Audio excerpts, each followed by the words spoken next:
ass, Matt. Beat his ass. Freaking gorilla punching. Okay, Wilson, Christ, this man is not even the person who did anything.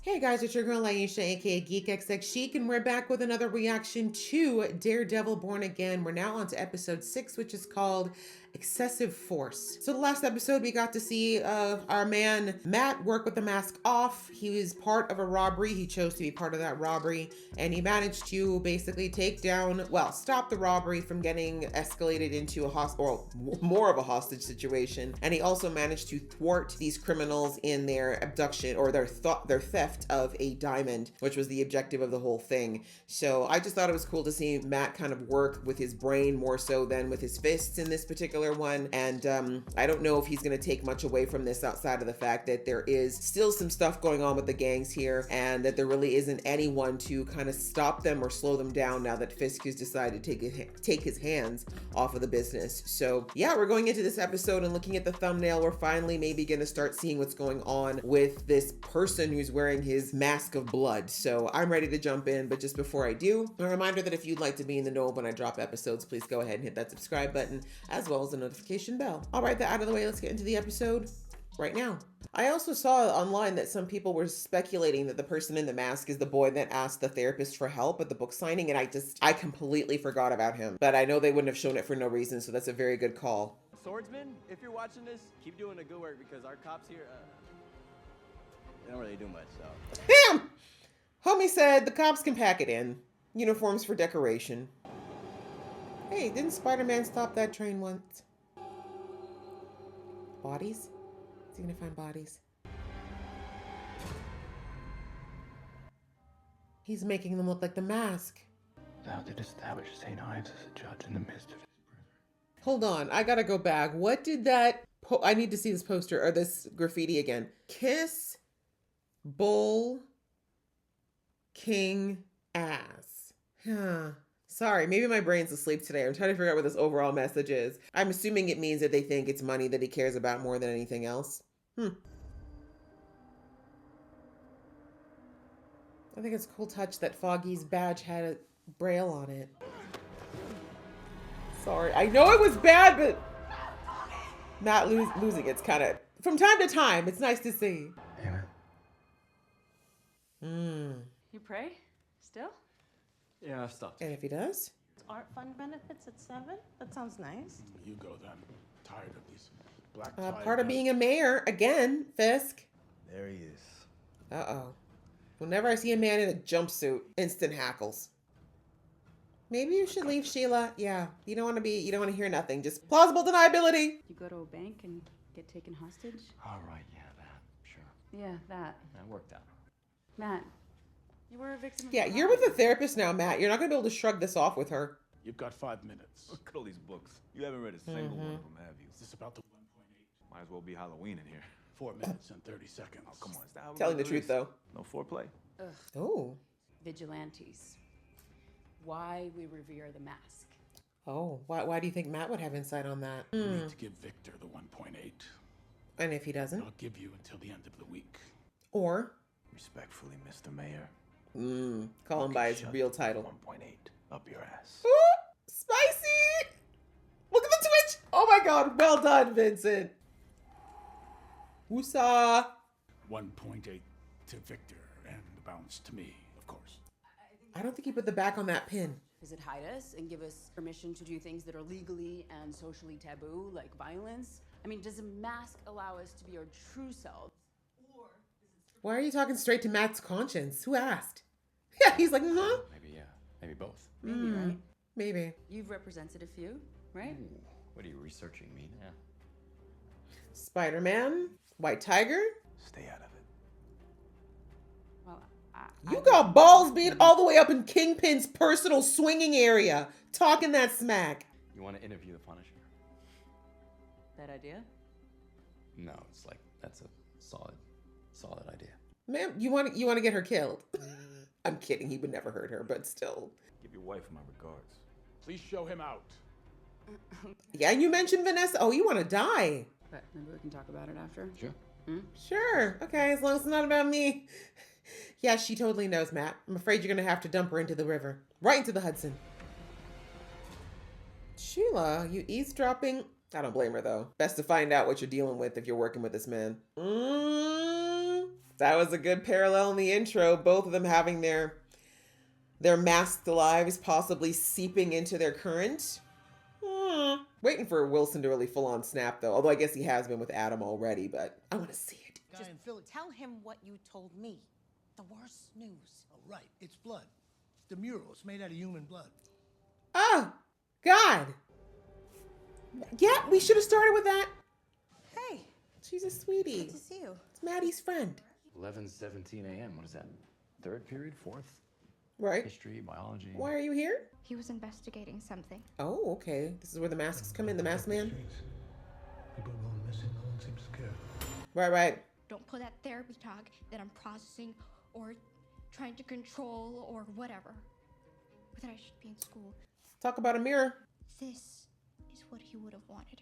Maybe not with you, though, Someone sweetie. finishing his work. Someone, yes. Someone Okay, not you, actually maybe. doing something. Not yet. Finish puberty. I say this while I'm actually rooting for the Young Avengers. I'm just a lawyer, all right? I tried to help your uncle in court, but something like this, that's for the police. The police killed my uncle. Right? Let's get it straight here. Mr. Murdoch, attorney at law, big fancy office, here to help the little guy, right? Call him out! Put something for real in your hands? You're all, no. When the teenagers clock you! My bad for thinking you cared. It's not that simple, Angela. It's not how this works. He told me, don't rely on anyone to do what you can do for yourself. Damn, Solid lesson. he was right.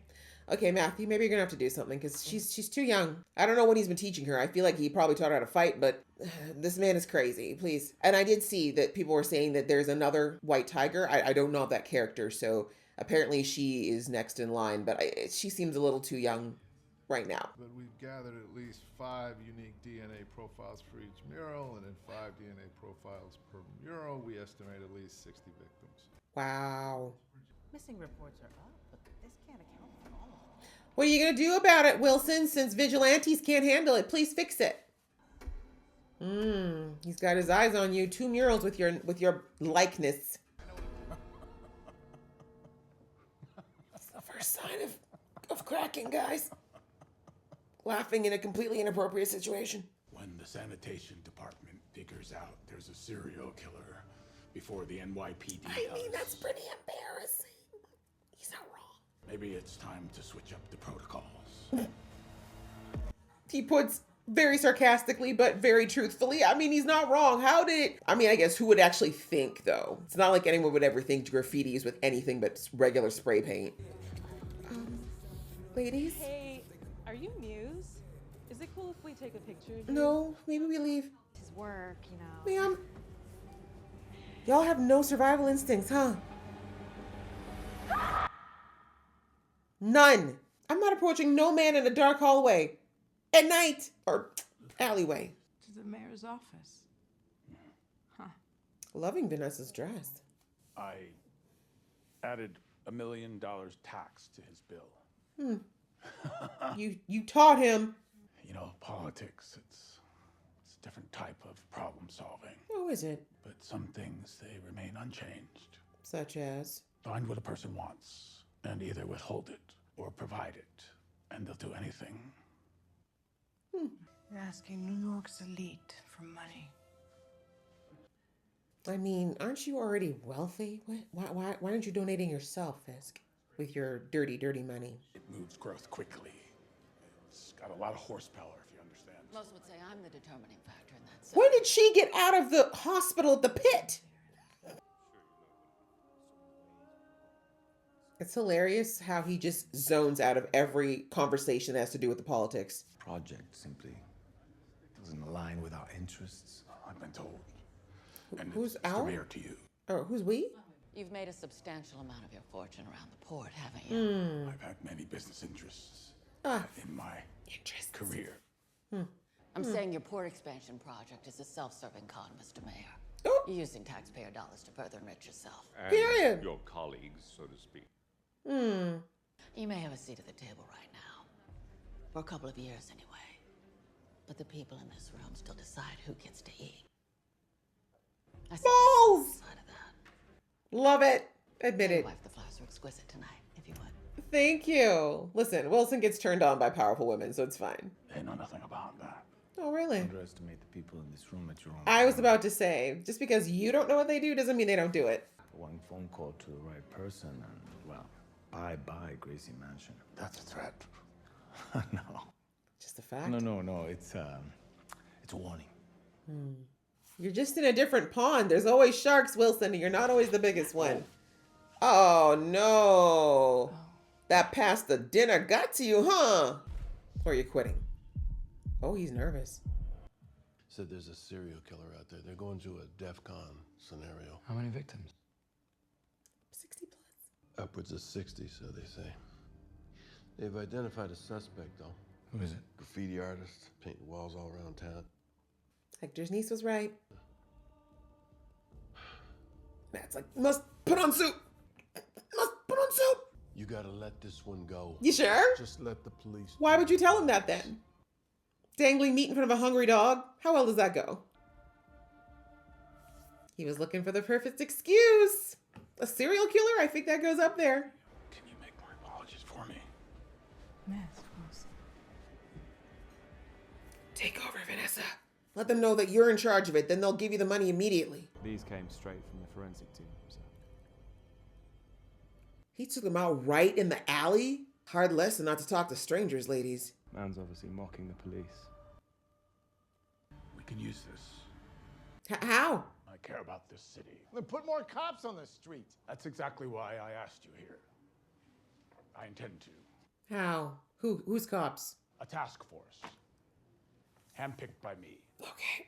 And how many of them are actually cops? Of course. Corrupt. Corrupt. People like to use the word gang. I prefer motivated. What did I say back in episode 1 about them being the original gang? This task force will have special powers and privileges. Of course. Like now? No body cameras. Oh. That sort of thing. So they can go ahead and do whatever they want to whoever. Like I said, I care about the city.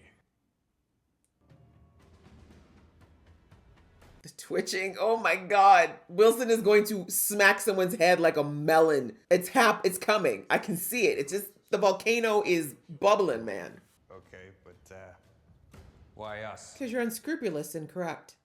Others, you've been a little overzealous. But all of you throughout your careers, Infuriating. You lost it all. Tell us what happened January 14th. Really? There's a lot of shitbags in the world, sir. Now there's a lot less of them. And how do you all get to decide who the proposed bags are? I brought you here because of your skills, because of your ability. Not because you're all thugs will do whatever you want. Members of my anti-vigilante task force. Buck. Excuse me, how? This serial killer's not a vigil...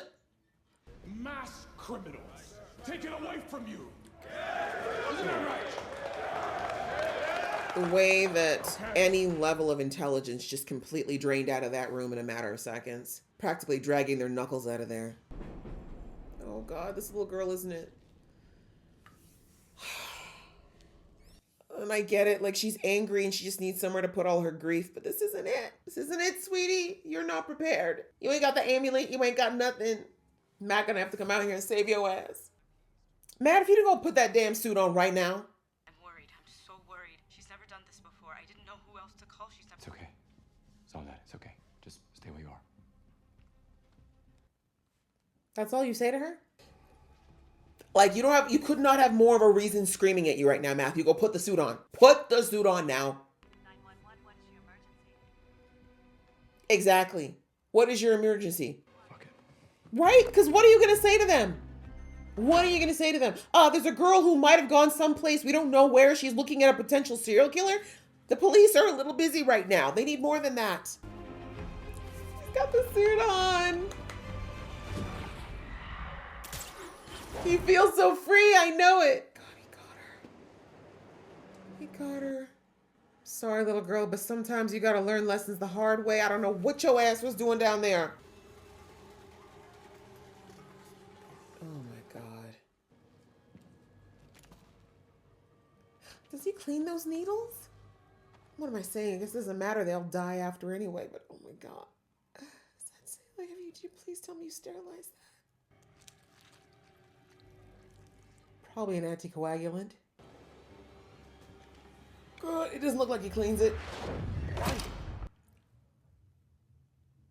hope she survives. Oh, bye, Ad. Oh, he's either killing you or taking your hands, one or the other. You better hope it's the first, because the hand removal won't be cute. He's probably gonna take a lot out on you, Adam. He's had a rough couple days, and he really wants to hurt somebody bad. Sorry, Adam, but you know, this is a hard lesson. You need to keep it in your pants with married ladies, man. I can imagine that Vanessa would like for me to let you go. Precisely why he's gonna kill. What? No, don't think. What? Thank you. He has an axe. A simple tool. It can be a great equalizer. Oh, he wants to fight. He said my suits don't fit no more, so someone gotta pay. He has an interfemoral? Oh, Maddie, if you don't get here soon, she's gonna be dead soon. Does he work down by the train so no one can hear them? Probably. The way his eyes are reflecting red, that is crazy. He's coming! Ooh, that was cool with the cane. Beat his ass, Matt. Beat his ass up. Ooh, he actually got moves, though. Dare you? Look at him. Matt's like, that was so therapeutic. Oh, the baby girl. I don't know what to tell you, Adam. I mean, you're probably gonna die, but I don't blame you not wanting to go out like a bunk. Mind the girl. Ooh, where'd the sparks come from? Okay, this guy's actually got real fighting skills. What the hell? Not the heartbeat again, Maddie. The trauma. Adam, bro. Bro. Oh, that cut. What? Stop. Ooh, I'd say take it out. Be careful, Maddie. Be careful. She might still bleed.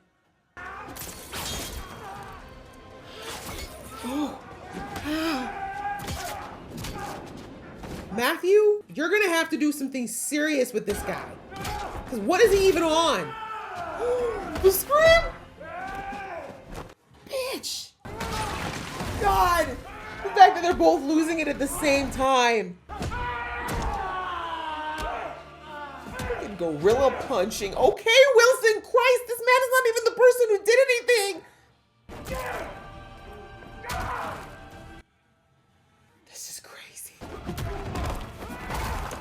Jesus, Wilson, he's dead already. Oh, and one of the people here deserved this. Not mine like a baby.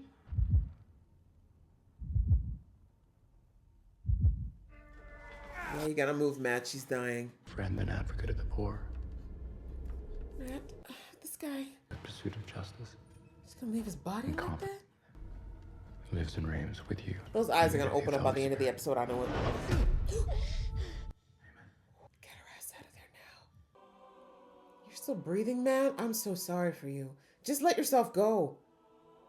Literally, ask Jesus to take you now because this ain't worth it. I knew that. His ass is gone. Matt didn't have time to secure him, though. It's okay. I'm here. She is definitely going to do this again. Kind of wish she just ended up in the hospital. Now she's going to feel justified in what she did, but... Whoo, that was crazy! That was crazy! That was nuts. After the last episode, that was like, whoo! That was a lot.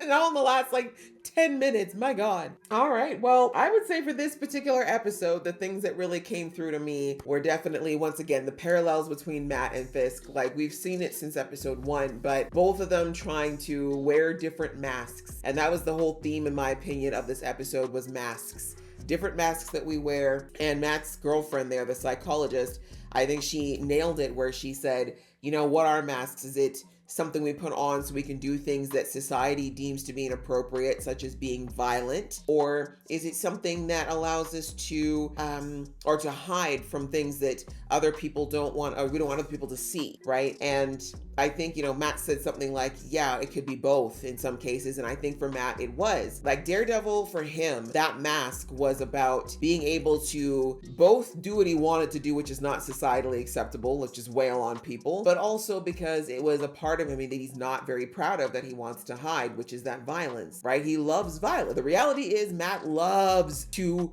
hit things. He's a very angry man. He's been very angry for a long time, and he likes to express it through violence. And he knows that societally that's wrong. He probably also knows that socially and emotionally it's probably not that healthy either, but it's what works for him. And it's a side of him that he has been trying to suppress, and then he's had some level of embarrassment of, and particularly since Foggy died. We saw that Foggy was mentioning that he was hiding things from Matt because he didn't want to trigger him into going into the violence. And so all that to say that Matt knows that even Foggy was not a fan of that side of him either. But I almost want to say that I think that Foggy would have felt differently about that side of Matt if Matt felt differently about that side of Matt, if that makes sense, right? Like from the beginning, I've been saying that Matt has to learn to embrace that side of himself, like for better or worse, because yeah, he's violent when he wants to be. Yeah, he does like to wail on people, but he doesn't do it indiscriminately. He's not just going out in the streets finding any old person to just go nuts on.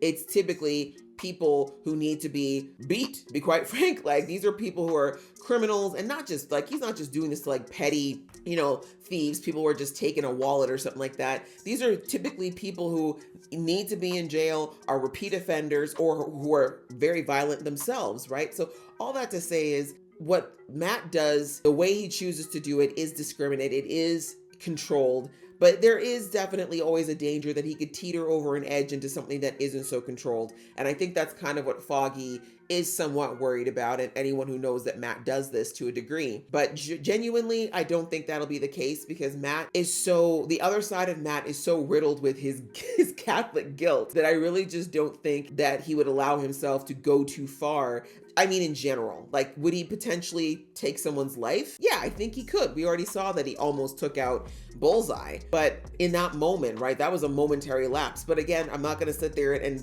take away from the severity of that as well, because that's where it starts, right? That's the gateway drug of, okay, I lost my temper, my friend just died, and I tossed a man over a building. If you're a little too flippant with that, then those excuses can start to come a little bit more easily. But you get what I'm saying. Like, I think in general, Matt does have control of that side of himself, and I do think that if he embraced it more versus treating it like a shameful, dirty habit, then he'd have even more control over it versus this thing that builds up inside of him until he has like virtually an explosion that he can't control. So anyway, I thought that was interesting. Talk that the psychiatrist had about the whole, masks and what they mean for different people. And then on the other side, we see that Matt has put on another mask since last year, since Foggy died. And that mask is of, oh, I'm not angry at all anymore. I believe fully in the system. I have no problems anymore. I'm cool. I'm chill. Everything's hunky-dory.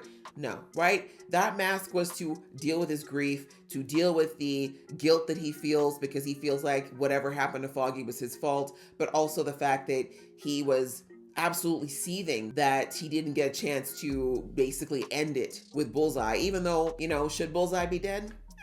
Debatable, but you know what I'm saying? Like, he's had all these emotions, and rather than just process them and work through it, which is what we saw Karen talk about when she was at the trial, like, he's just pushing all of it. He's just pushing it all away and putting it behind this mask of, I'm just a lawyer now. And so that's why when he went to see Frank called him out on it. It was like, nah, fam, like, all these emotions are still brewing, and you're just lying to everyone, including yourself, about how you feel and how you're actually dealing with it. And Frank's a good example too of someone who, he doesn't wear a mask, right? People would still say he's a vigilante, but he doesn't cover his face. So that kind of throws Fisk's whole theory on vigilantes out the window. But anyways, the point is that Frank really, he doesn't have any shame about that side of himself, right? He's like, listen, I served my country being a killer, quite frankly, right? They sent him overseas for a very specific reason when he was still in the military. And for him to do that job and to live his life and be a family man, all those things, like, he had to learn to be okay with that side of himself, right? Now, again, not necessarily proud of it, but he had to be okay with it, and okay that he had to reconcile that this is what I have to do for reasons that I have deemed to be the right reasons. And so because now he's just basically translated that into what he does now as the Punisher, he has no shame. He has no guilt about that, right? Frank will never be like, no, I didn't take so, like, he'd never, express embarrassment over anyone he's taken out, out, because as a Punisher, everybody he's taken out, he meant it, right? He meant that, and he would do it again, right? So that's kind of the difference, and that's kind of what he was trying to somewhat encourage Matt to do. I mean, of course, he doesn't do it very eloquently, and him and Matt are very different, obviously, in how they feel about where that line is of too much. But again, his whole point to Matt was that you need to be real with yourself and just admit that in his words, you like to put on a Halloween costume and go do what you want to do, and that you haven't felt right since you stopped doing it. So anyway, I thought that was interesting, and the way that it just kept boiling up with Matt, you know, with just everything that happened in the bank robbery, and then when his girlfriend was talking about, you know, the concept of the mask and what it means and what it could represent and all these different vigilantes. And then of course, when Hector's niece came in and she was like, this is what my uncle was doing, it's still happening, someone's got to do something, the cops are useless, like what are we gonna do? And you can see, like, this is just Matt, this is just a culmination, right? Matt has been ignoring people who needed help for over a year now, and it's all been piling up. And then hearing that Hector was trying to do this thing on his own before he passed, hearing his niece's passion about wanting to do things to help the community because the people who are supposed to be protecting the community aren't doing it. Of course, that just ignited that caged beast that's been sitting inside of Matt for so long. And then of course we knew the tipping point, well, two tipping points. The tipping point of hearing about Muse and the amount of people he's already taken out and how twisted he is with using their blood. Like that was kind of like, that already, I knew even if he hadn't gotten that phone call from Soledad, Matt was gonna go out, right? As much as he was trying to like peacefully listen to his videos on YouTube, he was gonna put that suit on again because that's too much, right? That was all just kind of like that was the tip of the iceberg. He couldn't do it anymore. But hearing that call from Soledad finally gave him like the no excuses reason to put that suit on. Now he could be like, okay, I actually have to save the life of someone I care about. I already lost Hector. I'm not gonna lose his niece too, right? Like Matt just needed all those justifications, just like Frank said. He needed that permission, and he needed to put things in order so he can now say, okay, putting on the mask was not me breaking my promise to myself. It was because I had to. You know what I'm saying? Because that's Matt. You know, he's always going to be justifying around what he just really wants to, what he really should just say what he wants, right? So anyway, we see that that's what happened, and he finally let loose, found this guy, thank God, and thank goodness actually that Hector's niece had come and told him all the clues about where this could potentially be, because that would have been a huge search area otherwise. And we see that Matt thankfully found that weirdo, and he's more of a fighter than I expected. With the build he has, I would not expect a lot, but then again, he was carrying grown men to his lair without any problems, so he clearly is not as, he's not weak, let's put it that way. But yeah, we saw Matt just let loose, and I love it when Matt yells, like, you know he's in it when he starts screaming. When he lets out the warrior cry, you know Matt is in it. So yeah, he really went to town on this guy because, you know, again, it wasn't even all about what he's done. Because I mean, yes, 60 bodies is crazy.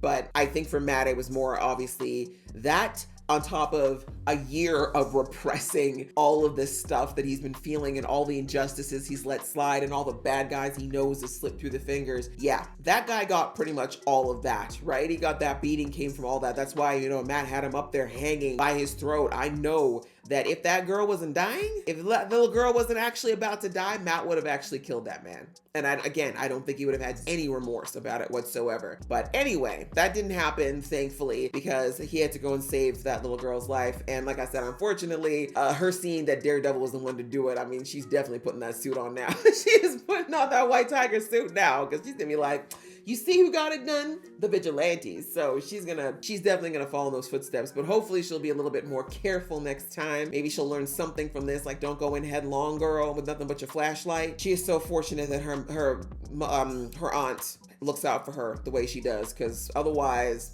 that could have been a very tragic story. But anyway, that was kind of Matt's side of things. And now we see that sadly Muse is at large again, like because Matt had to deal with making sure that the girl didn't die.